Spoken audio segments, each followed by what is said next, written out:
O que a gente tem visto nesses últimos dias, nessas últimas semanas, nesses últimos meses, é um ataque sistemático aos professores, aos educadores como um todo, às universidades, aos alunos universitários. Isso, grande parte, ao meu ver, surge de um ressentimento de pessoas que não tiveram essas oportunidades, porque é uma oportunidade. A gente não pode negar que a academia, a universidade, faz parte do universo de uma elite intelectual. Não meramente financeira, mas realmente intelectual e cultural. Então o que eu vejo é um certo ressentimento de pessoas que não tiveram essa oportunidade ou que não quiseram fazer isso por alguma razão e que voltam seus ataques contra essas instituições com base em factoides, com base numa distorção do que realmente ocorre nesses ambientes. E quando você tem um governo que se propõe a realizar uma guerra ideológica contra as universidades, afirmando que a universidade é um celeiro de comunistas, de marxistas, de formação de militantes de esquerda, que também é uma mentira, isso ressalta no imaginário coletivo que os inimigos estão nas universidades. Ontem me marcaram numa publicação no Twitter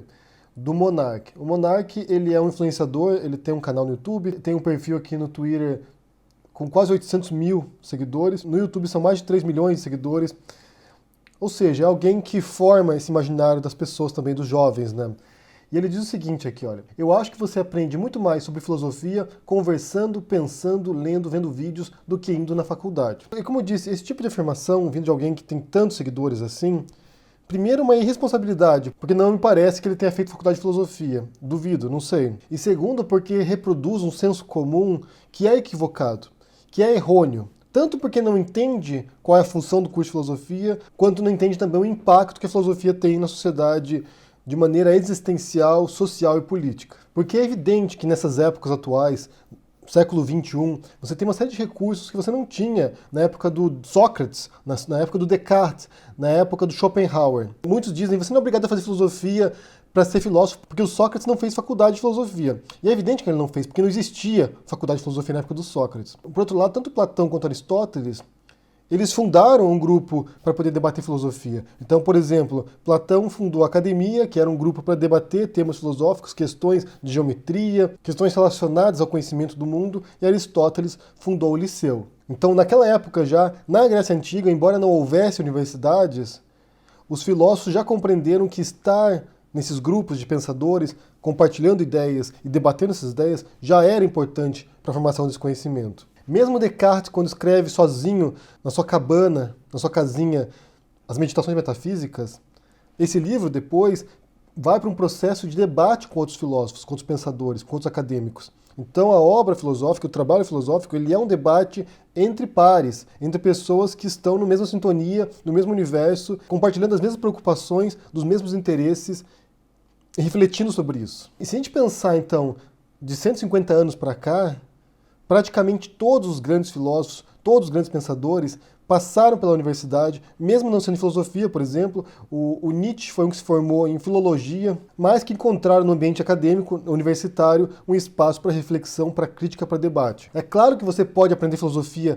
fora da universidade, inclusive é desejável que você faça isso, que você acabe a sua faculdade de filosofia ou de qualquer outro curso e vá investigar. Continue lendo, continue estudando, continue pesquisando. Ainda hoje, gente, faz mais de 20 anos que eu estudei filosofia, e ainda hoje eu faço cursos universitários, cursos à distância, cursos de extensão, de aprimoramento, porque a academia ainda é o espaço de debate filosófico por excelência. Ainda é o local onde você vai encontrar pessoas que pensam parecido com você, que possuem um conhecimento semelhante ao seu e que estão dispostas a debater questões profundas. Debater filosofia não é conversa de bar, não é você sentar com alguém no bar e ficar jogando conversa fora. Envolve uma longa tradição de pensamento, uma longa tradição de pensadores, de textos filosóficos. E o debate atual parte dessa base de milênios, de mais de 2.500 anos. E algo que é muito particular do curso de filosofia, pelo menos no qual eu fiz, né, que foi a UFPR, são os chamados cursos monográficos.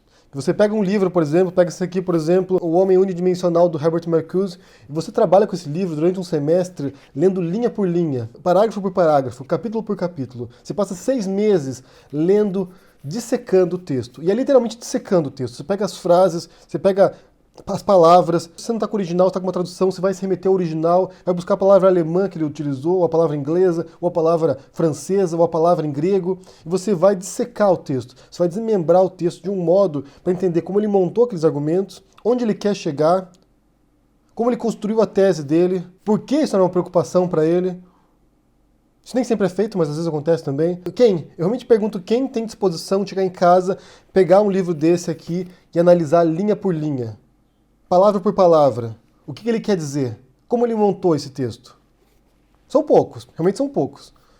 Não sei se o Monark faria isso, mas são poucos.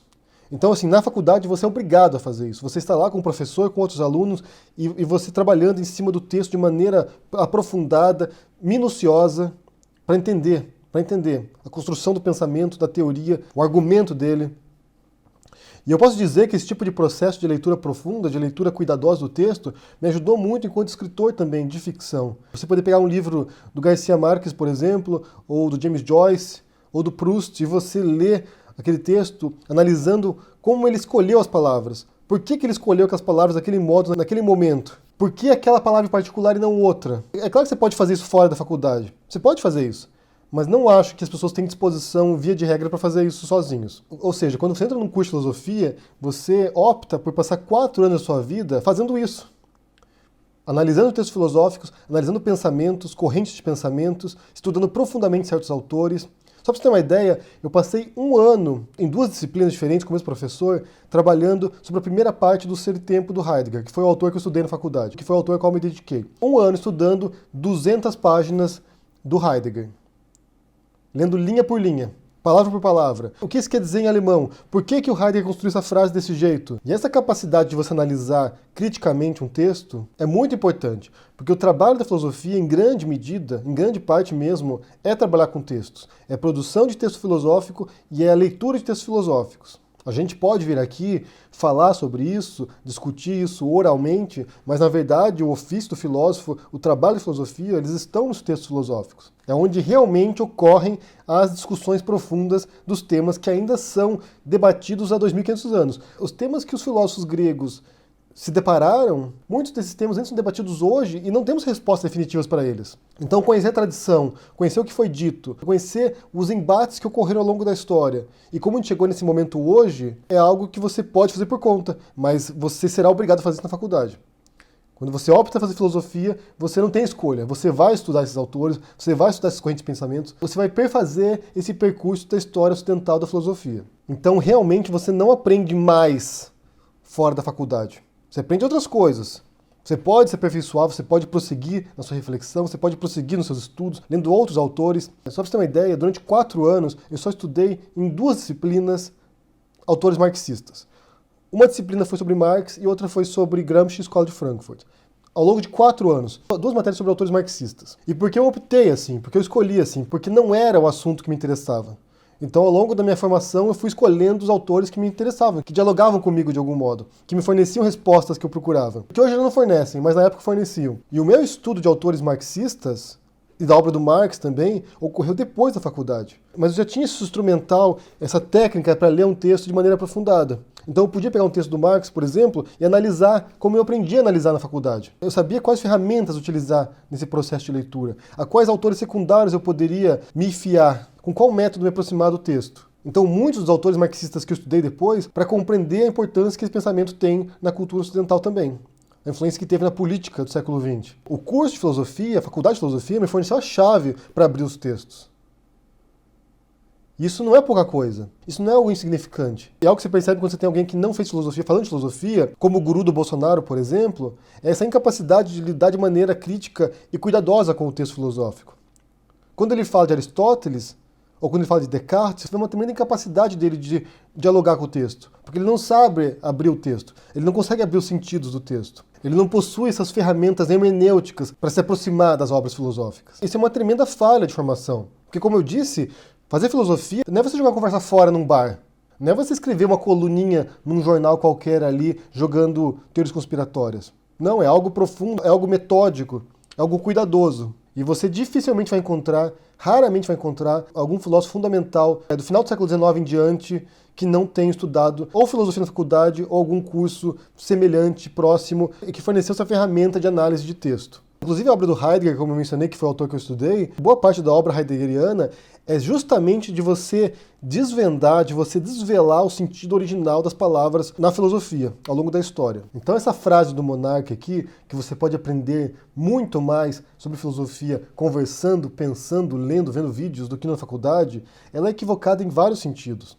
Você pode aprender muito sobre filosofia fora da faculdade, mas o que você aprende na faculdade é o alicerce daquilo que você vai fazer depois. E é claro que você tem a opção também de fazer, através de vídeo, por exemplo, online, fazer curso de filosofia em faculdades estrangeiras, por exemplo. Eu recentemente fiz uma série de cursos aqui de filosofia na Duke University, em Harvard, curso de filosofia em universidades europeias, na Escócia, e isso é uma possibilidade hoje. Eu não podia, em 98, como complementação da minha formação, poder assistir um vídeo de um professor de Harvard. Eu não tinha essa opção, mas hoje eu tenho. Hoje eu tenho e você também tem essa opção. Eu vou te apresentar na descrição aqui uma série de links de cursos estrangeiros que vocês podem fazer também, se vocês quiserem. Tem muitos cursos bons, tem muitas plataformas boas para você poder se aperfeiçoar, mas como eu disse, a formação universitária, ela ajuda muito a você se aproximar do texto filosófico e do pensamento filosófico e da reflexão. Não vai formar filósofos, mas vai formar alguém que tem o mínimo de estrutura teórica e conceitual para poder se aproximar da filosofia. E é importante que os professores de filosofia, os bacharéis de filosofia, defendam o seu campo de conhecimento, porque ele está sob ataque. Eles querem destruir essa área, eles querem destruir o pensamento crítico, eles querem atacar a reflexão. E é óbvio que isso tem propósitos de poder, é óbvio que isso tem propósitos de manipulação das pessoas. Quanto menos reflexiva uma sociedade, quanto menos crítica uma sociedade, mais fácil é de manipular essas pessoas. Eu quero saber o que vocês pensam sobre essa questão aqui, deixa no comentário aqui embaixo, deixa o joinha, assina o canal, ajude no apoia e a gente se vê por aí. Abraço e até mais. Tchau!